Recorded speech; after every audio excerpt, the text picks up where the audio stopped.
আসসালামু আলাইকুম বন্ধুরা, কেমন আছেন আপনারা?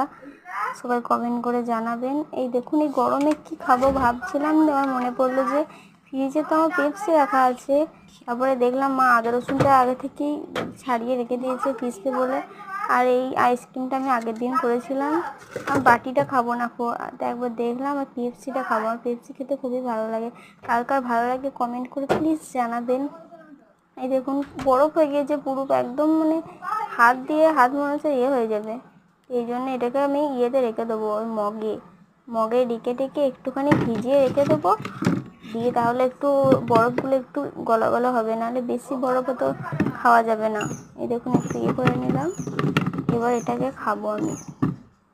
আর এই গরমে পেপসি খেতে খুবই ভালো লাগে, গলাটা একটু ছাড়বে আর বরফটা অনেকক্ষণ ধরে খাওয়া হবে।